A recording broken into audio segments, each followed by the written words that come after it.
Okay.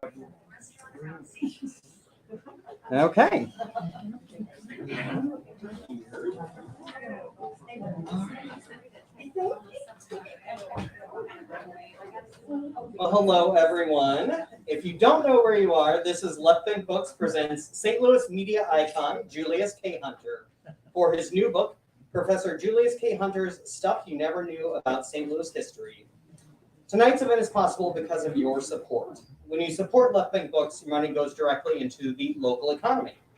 It helps us keep our bookstore open, but it also helps keep your streets paved, your libraries funded, your parks free, and so many other things, making St. Louis a better place. So shop local if you like any of those things, which I'm certain that you do. Because once you hit a pothole more than once, guarantee you want to pay more taxes, or at least pay taxes, the sales tax of buying things. I would like to thank, first off, Julius, Todd for being here as well this evening, and our fantastic staff that is working the counter this evening. We are fundraising for the River City Readers.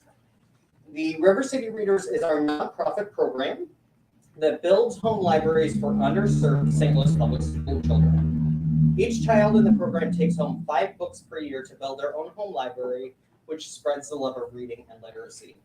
And if any of you would like to make a donation this evening, you can do so at the desk, and we appreciate that. I want to welcome our virtual audience as well. Hello, virtual audience. I am Shane Mullen. I'm the events coordinator for Left Bank Books. I help produce our hundreds of author events each year with a fantastic team here at Left Bank Books. We are so happy to be doing more in-person events this summer. We will still be producing virtual events, and we'll continue bringing our in-person events into the virtual world for those watching from home, or if you'd like to join us from home next time. So be sure to check out our event calendar on our website, left-bank.com, for a full list of our programming for readers of all ages. But now, about tonight's event that you are all excited for. Julius Hunter, I will shrink this list just a tiny bit. So Julius Hunter has been a TV reporter, anchor, author, genealogist, banquet speaker, newspaper columnist, radio talk show host, philanthropist, cooking instructor, children's advocate, lecturer, adjunct, communications instructor, university administrator, police commissioner, Missouri Historical Society Campbell House Museum and Backstoppers board member, St. Louis Symphony Orchestra narrator, and choral music composer, among many, many other things. He is quite a St. Louis icon. Todd Bauman is a native St. Louisan who has illustrated numerous projects for Julius Hunter over the last 20 years. Starting out as a Six Flags caricature artist when he was a teenager, Todd has gone on to work as a courtroom sketch artist, concept designer, and storyboard artist in advertising and animation. He is currently the lead artist and visual recorder for Filament, a St. Louis-based meeting, design, and facilitation firm.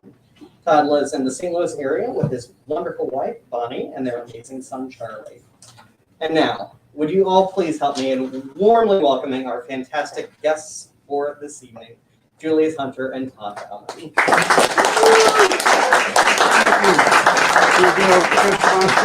Thank you. Hey.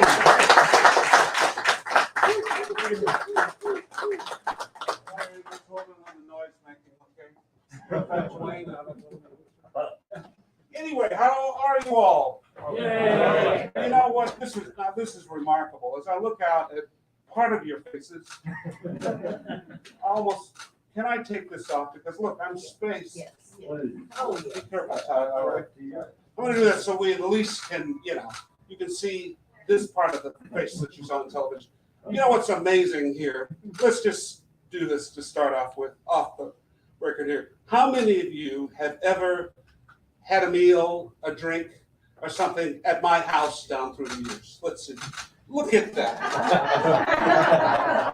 How many of you, in how many of your homes have I been in for something or other? Now, look at that. I mean, this is "Oh Come All Ye Faithful." We ought to be saying, it's amazing to have my family. That's what I consider all of you come out tonight as if, he's written another book. I guess we have to come to this, but I gotta tell you, this is it, my friends. This is absolutely it for me. But I'm so glad that you're here. And if you don't mind, if I sit down before I fall down, I did not go into the cocktails early like I might normally do, but there's always life after these events, you know? Is there another chair there that someone can sit in, or do you want that space? They bought that space there. I don't know whether someone else wants to come in. Anyway, I'm going to sit. Do you mind? The voice carries. Oh God, one person cares. Can we buy that person out? Oh God, I was hoping they would show up tonight. Anyway, you can now hear me still, right? We're not going to have a formal program because I realize that you're sort of under stress. We're safe. Everybody who knows me, and you all apparently do, you've all been in my house at one time. I can't remember, you know what. But those of you who know me well know that I had been in what I call a smug self-storage for the last couple of years, you know, right? And some of you are using that term. That's fine. You can copy on that. And I particularly want to thank our good friends at Left Bank Books for having us here, hosting this event tonight. And particularly worked with Shane and Amanda and some other people. But I want to give a shout out to Chris, who was here just a minute ago because I had a nice long talk with her. You all know Chris? Yeah. Yes, Chris has had some challenges health-wise, but she is now with us. And as I said, I spent a good amount of time with her just now, talking with her, and everything is good. The teleprompter is not working tonight. So I have to read from these notes, and my eyes are so bad that I might have to hold up my material up like this, but I'll try to, lean it every now and again. This is a great place, Left Bank Books. Left Bank Books and I share something together, and that is, I don't know whether you know, this illustrious bookstore was founded in, the year? 1969. You get the prize. You get to drink out of this bottle after. But that is the same year that Barbara and I were married in August 1969. I think this place opened in July of 1969. And Barbara and I were married at Second Presbyterian Church right down the street here, basically. And so I'm so glad always to be a part of the continued life of Left Bank Books, as I hope you are. I was just told tonight that they have sold out of books here, and I won't tell you the number. It could be 3, right? But I'll make it sound like they really sold hundreds of books. So that means you have to contact them once again to buy books if you did not get yours tonight. This is what it looks like. I mean, listen. If I wrote a book that how many of you have the Westmoreland Portland Place book in your homes? Look at that. I like that. Okay. If that's a 5-course meal, this is a tasty little snack, friends. But it is chock full of information, as you will be able to tell a little bit later on here. There's more stuff in here than you can shake a stick at. Where's my stick? That's very good. And this took a lot of time to work on all of these things here and to get all of this information. And I wanted to say that I'll bet you don't know what's in this book. I mean, I will bet you, and I'll challenge you, and I'll put money down on the table after the more respectable people have left. Those of you who are gamblers, and we'll stay here, and I'll bet you don't know this information. There are 309 little juicy tidbits in this book of facts that I'm sure you either were when this was taught in school, and I'll bet it wasn't. But I will bet you there's so much misinformation. Everybody has a fact about the World's Fair, 1904. The World's Fair. Everybody knows where that damn Ferris wheel was buried. And from my count, I have at least 14 places where it could be. Are you up to that number? And almost all of them are wrong. But this goes into some much deeper stuff here. For example, I had some examples here. Oh, by the way, did Al Reed get here yet? No. Not yet. But there's his photographer from the St. Louis American, Wiley Price, who has been around so long that I understand that when Lewis and Clark first boarded, up their boats down on the riverfront, Wiley was here to take their pictures. So let's welcome Wiley. Wanted to mention him tonight. Here is a pop quiz for you. And I'm going to get, wait, let me, before I do that, let me mention the guy who I think has made this book really, really fun. And that is, you heard him mentioned earlier, I'd like Todd to stand up and take a bow. Todd Baumann, the incredible illustrator. And Todd and I have worked together many projects. We have not made any money, but we are seeking immortality. And we're trying to get the stores like Schnucks and all to recognize immortality in exchange for groceries, but that has not happened. I want to say that I latched on to Todd when I saw his work hanging in a Clayton restaurant, just some sketches of TV people. And I said, this guy's got talent. So I asked him if he had ever done a children's book before, because I was going to redo my children's book. He said he had not. I said, you're my man, because I don't know what I'm doing either.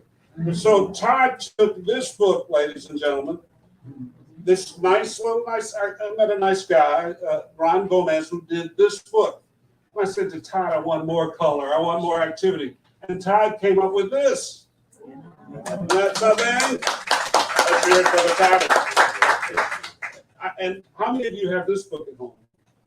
How many of you have this book at home and no children at home? Your children, grandchildren, all right, nephews, all right. But this book is for adults too, isn't it? I mean, it's got some tough words.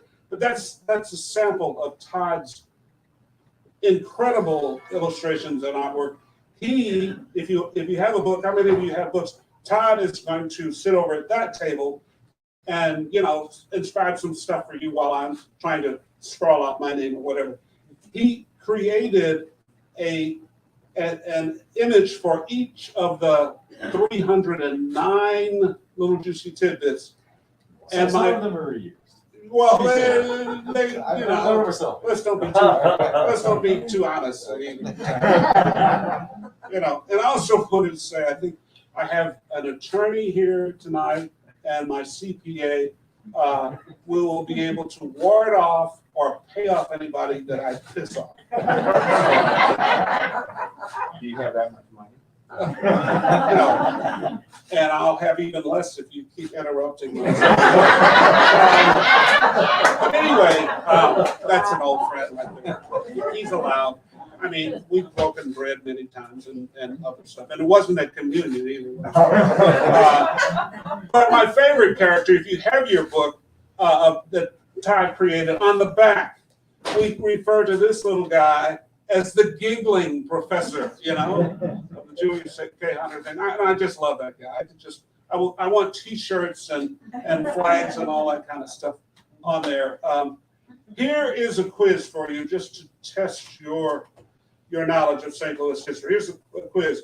Now, the city had two founders, Pierre Leclerc and Auguste Chouteau. Leclerc and Chouteau, really pronounced. But did you know that one of the two founders was a teenager? Yeah. How many of you knew that? How old? 19. No. 17. No, you don't know that. No, you're in there. 14, he was at the time of the founding, and he was put in charge of the original construction crew. All right, here's another one here. Which one was it? 14. Oh, I'm sorry, I didn't tell you. Did you buy a book? 6. Okay, you bought 6. I'll tell you then. Okay, he was 14. You're in the ballpark.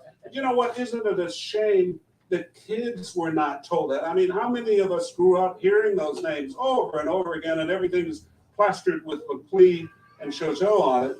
Oh, you know what? I forgot to do something here. I'm in my profile. All right, I can now go on.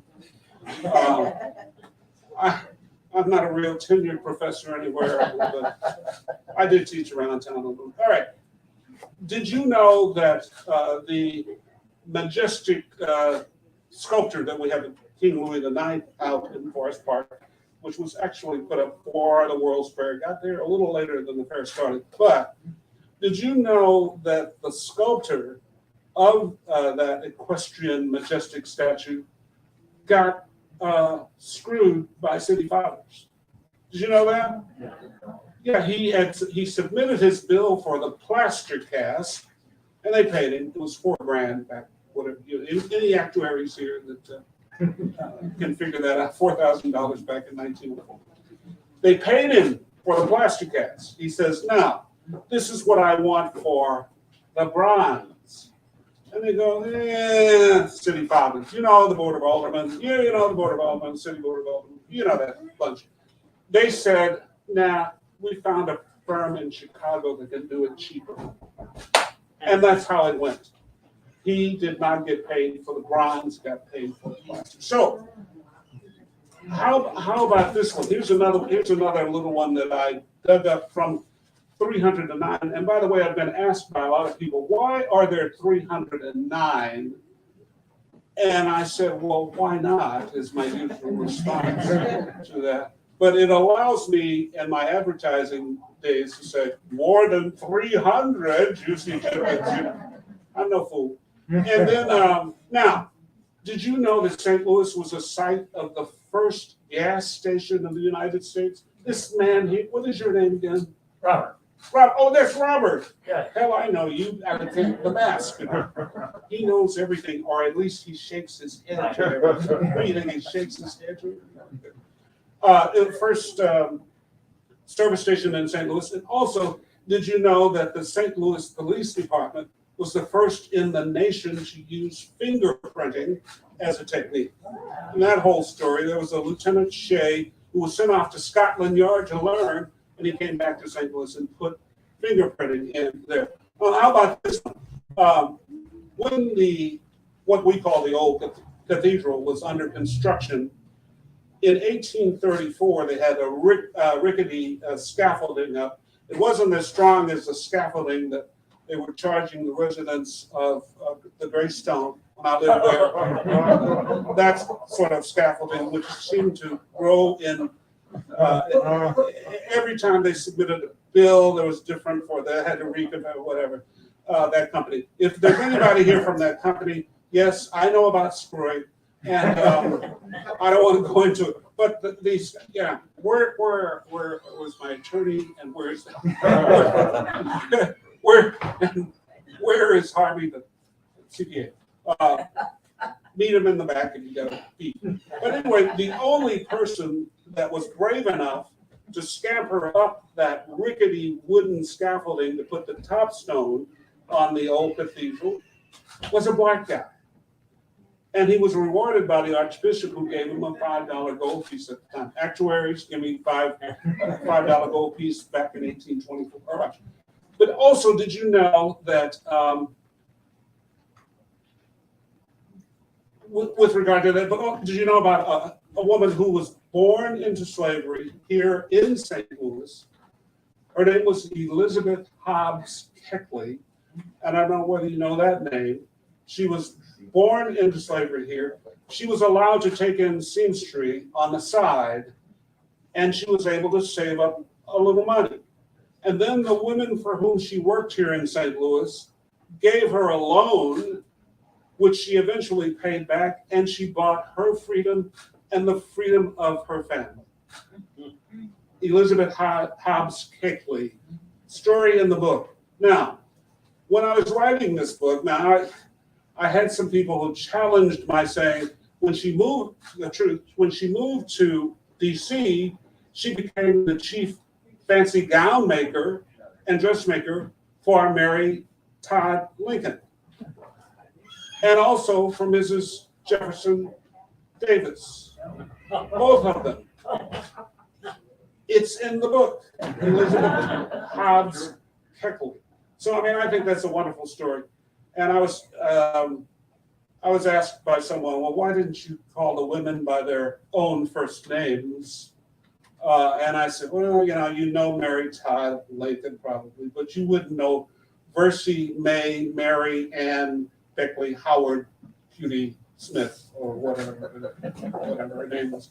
So, but we have all of that stuff in there. And I must say that a crack team of researchers have verified some of my stuff so that, I think, you're going to probably find there was a bit of a difference on the first brick home that was built in St. Louis and the first brick building in St. Louis. But I think we worked that out and got that all straightened out. So you should not be able to find any discrepancies in this book. And if you do, I would appreciate your keeping it to yourself.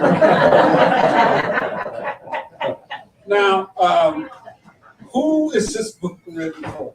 It's written for, I say, kids from 6 to 106. And then after a person has reached 106, they will probably revert and be able to read it back to you. So, and it's also, I think you will find it's good for teachers.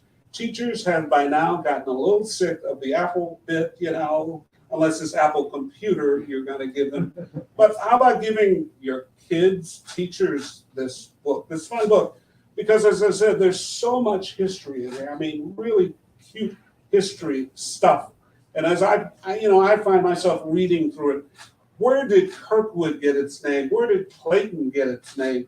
Where did Alton, Illinois get its name? Anybody know any of those? Oh, will you come up here and take my seat? All right, which one can you tell us about? Union Pacific Railroad, Mr. Kirkwood. Right, Kirkwood is not named after a church in the woods or whatever Kirkwood's got. Absolutely right. Man, listen, don't buy this book, okay? It's a waste of your money. And what about Alton, Illinois? Anybody know where? I mean, I'm telling you this one so to let you know the span of the book. We didn't just stay in St. Louis. Alton, Illinois. Anybody? There was a guy named, was that a dog or an answer? It was either a dog or an answer or a dog answering the question. St. Louis's first postmaster was named Rufus Easton. Some of you might, how many of you remember Easton Avenue? Only the guys my age and from the hood. But it was named after Rufus Easton. He bought a lot of property in where Alton is, and he named Alton after one of his sons. And he named a couple of streets over there after another couple of sons. So that's where that comes from. And Clayton, anybody know where Clayton comes from? Clayton family. I'm sorry, the Clayton family, right. Out. Right. And the Smiths came from the Smith family, and the Joneses came from the Jones family. All right, you're with me. All right. You can stay. Clayton was, the Clayton family was a Southern sympathizing family, and they were really pissed off that Union troops were drilling on, not oil drilling, they were march drilling on their property. So he says, I'm getting the heck out of this Union sympathizing city, and he moved out as far as he could go. And that place where he resettled was named Clayton after the family. And he put his mother on the porch with a shotgun, reportedly.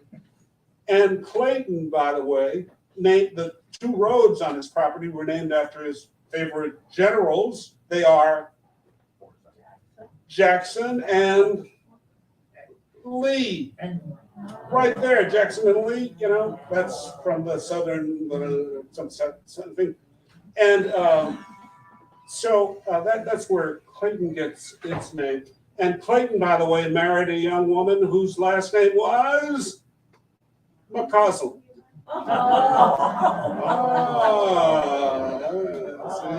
See, that's all in this book.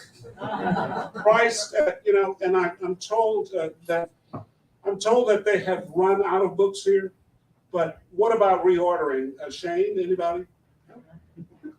Yeah, so anyone that is as thrilled and convinced and entertained as I'm certain you all are, you can order a copy of the book at the desk. We have 30 more on the way. So those should have been here today. Keep them coming, but... keep them coming, keep them coming. Yeah. By the way, but on the other hand, you might go to my website, which, for lack of a better name, we thought of a lot of different names, but we decided to have my website called juliushunter.com. Write that down. Write that down. Julius, write it down. juliushunter.com, and it will give you some other ordering options. It's on the last page of the book. What's that? The name so when you run out of information on the last page of the book, it's Julius Hunter. I haven't gotten to the back of the book. I'm still working to get back there, to be honest. But the giggling professor is back there. You're not a darling guy. That's Todd for you. All right, I'm cutting this short because I know you're uncomfortable and you want to get out of your mask and into whatever else you wear at this time of night. So we're going to sign some books. We're going to try to do it in an orderly fashion. Now, one other thing. You know, as I told the people here at Left Bank earlier today, I said, you know, this is not my first rodeo with regard to signing books. But I'll ask that you don't ask me to do paragraphs with the signature, because I swear to you that on the night we had the first signing for the Westmoreland Portland book, a guy came up and he handed me a note. He said he wanted me to write it in the book. And it basically said, to Robert and Jack, thank you for all the wonderful work you have done on your house, which makes it a paragon on this neighborhood. And I hope that you will continue to keep your house as the model by which all the other. And I looked at the guy, I said, I can't write all that. He goes, why not? And I said, your pacemaker needs I said, I can't write all of that. He goes, why not? He says, I'm buying your damn book. You ought to. All right, so, I mean, please. Also, one other funny spelling of your name. So. Right. Yeah, and hand me a slip with you. Can we print out the names? Yep. Right, I'm ready. there with that. Now, here's the other thing, too. I have, over the years, since my first book came, this children's alphabet book came out first time in 1976, before Todd put his hand to it in 2006. But I have screwed up more books when I took it for granted the way somebody spelled Mary. Do you know how many ways there are to spell Mary? I counted up to 11. So if you're a Mary and you spell it some sort of cutesy way, like Merrye, don't let me screw up your book with that. Thank you. We're going to, as I said, cut this short. You have been a wonderful audience, even the hecklers on the front.